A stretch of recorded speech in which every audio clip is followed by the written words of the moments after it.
welcome. Welcome to Occam's Razor, Second Breakfast. Now, before we get into the show and into the intro, I always like to remind everyone how I start my day, which is to thank my higher power for my life, for my health, for my wealth, and then I pray for others. I pray for those that I love and those that I do not. Then I ask for help to love those that I do not. I ask for help to get through the day, just today. If I can get through today, I don't have to worry about tomorrow. Tomorrow will come regardless. Then after that, I follow through with the Lord's Prayer and a Serenity Prayer. And that is how I start my day. And today is looking pretty good. I hope you are going to have a wonderful day as well. I hope it's nice and sunny where you are. It's not sunny here, but it is hovering around zero. We are looking forward to some bouts of freezing rain, maybe a lot of freezing rain, maybe freezing rain disaster, who knows? But that's tomorrow and not today. So please join us for Occam's Razor after the intro. We can get this going.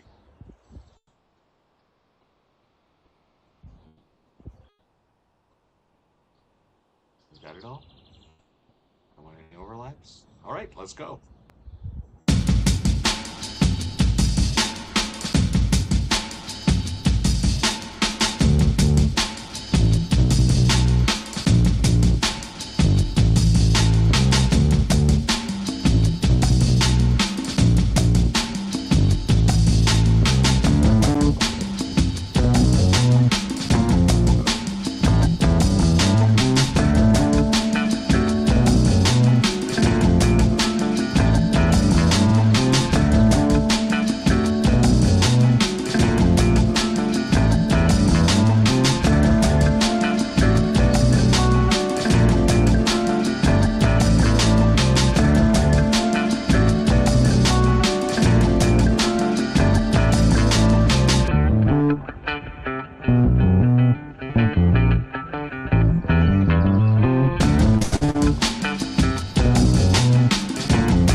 All right, that's enough of the intro. It's probably reverberating. I realize I had the mic on and sound, and it's probably double. Anyway, let's get on with it. Welcome to the Second Breakfast, stream of consciousness that fills part of the gap between the nap, the no answer period, and Blazing Cat for Fridays, where we are streaming on three platforms today: Rumble, X, and YouTube. No X yesterday. X was down at the time that I was getting ready to do the stream.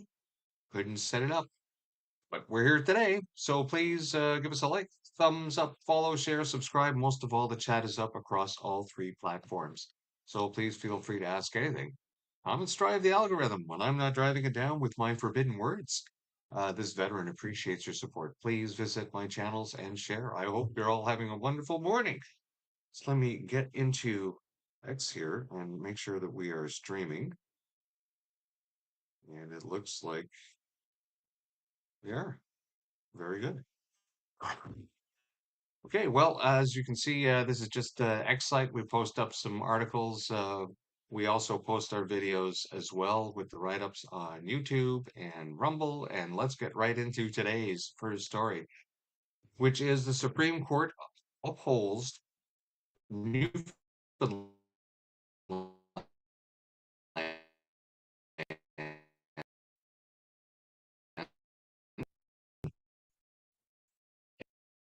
and Labrador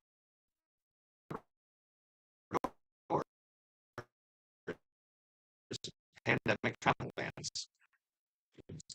Supreme Court of Canada shockingly upheld Newfoundland and Labrador's controversial COVID-19 travel ban, ruling the province was within its rights to seal its borders against Canadians during the pandemic's early days. Canada's highest court has sided with the government of Newfoundland and Labrador, ruling that the province was within its constitutional rights to block Canadians from entering its borders during the early days of the COVID-19 pandemic. And of course, this comes from this ruling here, the Supreme Court. Now, we'll read a little bit more here. This case deals with the travel restrictions imposed by Newfoundland and Labrador early in the COVID-19 pandemic. The province's chief medical officer of health issued a series of orders aimed at protecting public health. The orders prohibited non-residents from entering the province unless there were exceptional circumstances and advanced approval from the chief medical officer of health. So in May 2020, Canadian citizens who did not reside in the province sought an exemption to enter Newfoundland and Labrador after her mother passed away. Her initial request was denied, but a request for reconsideration was later approved and she was permitted to enter the province a few days later. After being granted entry, the daughter applied to the courts for a declaration that the travel restrictions violated her mobility rights and guaranteed by Section 6 of the Canadian Charter of Rights and Freedom. Now, a lot of people's rights were abused during the COVID stupidity, and one of the most egregious um, violations was in preventing people from seeing their sick and dying and dead relatives through stupid restrictions that have all been proven to be scientifically ridiculous. I just go down here. In this case, they concluded that in the early days of the COVID-19 pandemic, governments were confronted with rising case numbers, loss of life, and limited scientific certainty. There was no limited scientific certainty. There was censored scientific certainty because there were a lot of scientific voices that were against government policy that had data to prove that the government policy was wrong. And I see I am getting a little choppy again this morning. Why is that? Sorry about the choppiness, a little spike in my CPU usage. Don't know what to do. I've done everything I can. Limited scientific certainty. There was plenty of scientific certainty. There was plenty of data that proved the government wrong, that proved that they were going down the wrong path, that proved that we already had measures in place in the past that we used during 2003 SARS that would have worked, but they ignored all of those. They ignored those procedures as well. So there was no limited scientific certainty. There was scientific censorship, and this has never been addressed by any of the courts. So I'm not surprised that with the Supreme Court coming back and saying, yeah, too bad, so sad, because mobility rights were reasonably limited under Section 1 of the Charter that says basically the government can just squash any civil rights it wants if it's reasonable, if they consider it reasonable. Right? And since they appoint the judges in the Supreme Court, of course, the Supreme Court is going to say it's reasonable. And seeing as 6 out of the 9 judges have been appointed by liberals, even more so. So this does not bode well for the coming, pretty well probably challenged by the liberals of appealing their twice loss of illegally invoking the Emergencies Act. A ruling like this from the SCOC, the Supreme Court of Canada, the SCOC, it probably will just embolden them to spend taxpayer money to appeal their lost decision of illegally invoking the Emergencies Act. Because after all, hey, if these limits were reasonable, then why not limit reasonable limits on protesting against these rights, these limits that courts have found to be, reasonable? Which they're not. They're not whatsoever. Doesn't matter what the courts are saying. Doesn't matter what the governments are saying. People are seeing what's happening, and we will be discussing a bit of that. Now, I was brought to this attention of this ruling by Juno News and their story, which of course I had a link to in X, the largest news platform on the planet, of which more and more far left radical governments in Canada want to remove themselves from this network of open discussion because, well, it continually exposes their far left fuckery. Now, let's go into this story here from the Spectator, written by Will Barclay, behind Canada's sealed COVID-19 reports. Yes, the sealed reports, the ones that Carney has sealed for 15 years. So on February 2nd, 2026, Blacklock's reporter confirmed that Canada's Liberal government has now sealed internal reports on vaccine and drug injuries for 15 years, and revealed that the hastily buried documents shockingly run to several million pages. Unfortunately, the Liberal government's recent effort to further conceal the unspeakable damage wrought by the COVID vaccines in Canada is merely the latest sordid example of the fascist left wing politics and open human rights violations that have plagued Canadian society since the onset of the COVID pandemic. Of course, this is all um, very nasty language for the far left because everything is true. Everything that they're writing here is true. Now not going to like being called fascists, even though they acted like fascists and continue to act like fascists with all their mandates, their national socialist programs of band-aids, of food stamps, and providing lunches, and all the things that families used to be able to do for themselves before the liberals destroyed the economy, wanting to grab guns, offering medical assistance and unaliving for the useless eaters. Now, the parallels to the 1930s Germany are getting more and more vibrant.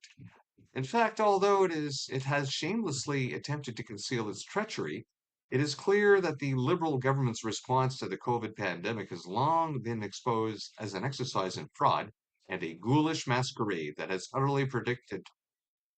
uh, utterly predicated upon the abuse of the Canadian people. Firstly, throughout the COVID-19 pandemic, the Liberal government colluded with various provincial and municipal governments across Canada in order to inundate Canadian society with a litany of ruinous political policies and mandates that decimated the Canadian people and failed to protect against the outbreak of any pandemic. Yes, indeed. The mandates were ridiculous. They didn't do anything. For example, at the behest of the Liberal government, various provincial governments openly rejected trusted medical data and epidemiological evidence, as well as pre-established pandemic response protocols in order to instead implement their own fundamentally flawed initiatives and numerous policies that were already commonly known to be ineffective, such as forced business closures and government mandated social distancing. How many stores still have those stupid little arrows on the floor that you've walked into? And wasn't it strange that all the small businesses were forced to close while the big box businesses were allowed to stay open? You could see exactly what they were doing. Furthermore, post-COVID, a slew of studies and reports have confirmed that although non-pharmaceutical interventions, NPIs, like closures and social restrictions, had a limited effect on reducing infection growth. The NPIs all incurred significant social and economic costs. In fact, the Alberta COVID-19 Pandemic Data Review Task Force final report itself explicitly states that Canada's provinces imposed extreme containment measures upon the Canadian people, despite the fact that all the extant data and information simply did not justify such aggressive actions. Moreover, during the COVID-19 pandemic and even post-COVID, the Liberal government and Canada's provincial governments all lied to Canadians about the safety, purpose, and efficacy of the various COVID-19 vaccines in an effort to deceive the Canadian people and effectively coerce Canada to adopt the largely untested COVID-19 vaccines. Oh, seems to be something missing here. Well, I'll say maybe I'll just start with the word in. In fact, numerous studies have been unable to identify any well-conducted comparative studies demonstrating that vaccines provided better protection from severe disease than natural exposure to circulating variants. In fact, Pfizer even came out and said, "Oh, we never tested to these vaccines to see if they prevented uh, infection or transmission." So we know they weren't tested for what they were supposed to do. And then in the end, governments came out and said, "Oh, well, it was just to limit the symptoms. Yeah, we never said it was going to stop it." Liars. In truth, the various COVID-19 vaccines did not meaningfully protect anyone from COVID-19 virus and were oftentimes fatal. Even the province of Alberta's own COVID-19 pandemic data review task force has identified reports of deaths and injuries attributed to the vaccines, as well as a known risk of myocarditis. and vigorously implored the province of Alberta to immediately halt the use of COVID-19 vaccines as a result of the countless deaths and injuries attributed to the COVID-19 vaccines. Finally, during the COVID-19 pandemic, the Trudeau government and Canada's provincial political structures eagerly violated the fundamental human rights of every Canadian who even inadvertently disagreed with the Liberal Party's fascist politics and policies. For example, throughout the COVID-19 pandemic, the Liberal government and Canada's provincial governments relentlessly oppressed the Canadian people and precluded all of Canadian society from countless fundamental human rights, such as the right to freedom of expression, the right to religious freedom, and the right to peaceful assembly. In fact, in 2022, the Liberal government needlessly enacted Canada's Emergencies Act and violated the Canadian Charter rights and freedoms itself in a shameful effort to oppress Freedom Convoy and its bevy of right-wing supporters during the COVID-19 pandemic. Even Canada's federal court has explicitly confirmed that Prime Minister Trudeau violated the Charter right to freedom of expression and the right to be secure against unreasonable search or seizure, unlimiting, ultimately concluding that the federal government's decision to declare a public order emergency under the Emergencies Act in early 2022 was reasonable and not justified by the facts or the law. Unfortunately, the Liberal government's recent decision to seal away and ignore the shattered lives and society that the COVID vaccine left in its wake is merely another echo of the fascist politics that have been casually imposed upon the Canadian people since the onset of COVID pandemic and justified under the guise of flattening the curve. In fact, although it has shamelessly attempted to conceal its treachery, it is clear that the Liberal government's response to the COVID pandemic has long been exposed as an exercise in fraud and a ghoulish masquerade that has utterly predicated upon the abuse of the Canadian people. More importantly, despite the fact that it decimated countless nations and peoples, it is readily apparent that the COVID-19 pandemic has also forced every Canadian to confront the globalized era's most profound truth. Their human rights are now utterly inconsequential.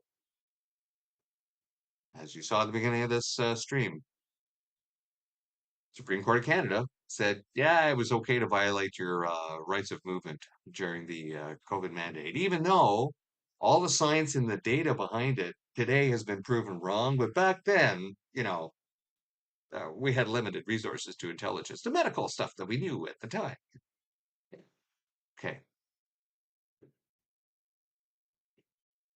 So, as table salt mentions here, and of course, this is just part of a very small part of the fire hose of chaos that Liberals throw into Canada. Canadians every day in order to maintain control so that they don't pay attention to what table salt is saying right here. Canada dumps milk to keep prices high, bans anyone from knowing how much. Yes. Then flies in Australian beef and sells it cheaper than local beef. Well, often you could probably find lamb from New Zealand a lot cheaper than beef as well, because the Canadian beef is flown to Vietnam to sell it cheaper there. Yeah, just recent stories that we're exporting our beef to Vietnam, selling it cheaper there by the pound than we can buy in Canada. There's something broken here. While all while claiming to be a climate change leader. Yeah, that's our prime minister. So here's a post by Lance Nadeau under the guise of our MSM is the enemy of democracy. So we will read this to bring us into the end of the show. So, of course, this person asked a question of Grok, and he's gone here and put in a lot of the replies. Is Mark Carney a liar? Yes, Mark Carney has repeatedly made false, misleading, or contradictory statements on matters of public record, especially during his 2025 Liberal leadership bid, federal election campaign, and time as Prime Minister. If you go over to Moose on a Loose, at his Moose chart, he's keeping track of all these lies as well, and he connects it to any information. like him lying about his massive financial portfolio that he said he didn't have. So this goes beyond typical political spin or forecasting errors common among economists and politicians. Multiple independent reports, company disclosures, and fact checks document cases where his claims were provably inaccurate, contradicted by his own prior actions or later admissions, or timed in ways that suggest intent to deceive. Some key documented examples: Trump phone call and Canadian sovereignty 2025. Carney publicly stated Donald Trump respected Canada's sovereignty in their call. Later, reporting revealed Trump had raised annexing Canada as the 51st state during that exact conversation. Carney's initial claim was directly contradicted. Brookfield Asset Management headquarters moved to New York. As board chair until mid January 2025, Carney signed a shareholder letter endorsing the relocation, and board, under him, approved it. He later told reporters the formal decision was made only after he resigned and denied any role or conflict. Brookfield's own October-November 2024 press release and disclosures show the move was executed while he was chair. Conservatives and rival Liberal candidates call this outright misleading. Company timelines don't match his account. Another big Carney lie. Personal assets and blind trusts. During the campaign, Carney repeatedly said he owned nothing but cash and real estate and had no idea what was in his blind trust. No, I have no idea. Implying no conflicts. Post-election disclosures and conservative scrutiny showed otherwise, prompting Pierre Poilievre to accuse him of patently and provably false statements he would have known were false, which is as close as a politician can politely say you're a lying fuck. 2008 to 2009 financial crisis and recession. Carney claimed Canada avoided a recession under his watch as Bank of Canada governor.